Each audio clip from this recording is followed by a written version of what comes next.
AirPlay, audio and video. Stream music from your Mac using AirPlay, or mirror your Mac screen to Apple TV.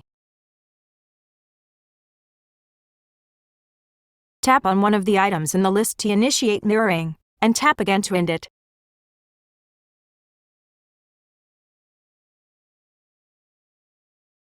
Additionally, you can use Timer feature to schedule AirPlay for a specific date and time, or end it after a defined time interval.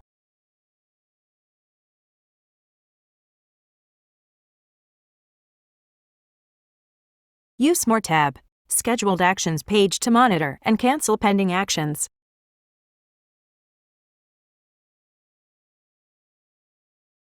You can also add Siri shortcut and use voice command to control AirPlay.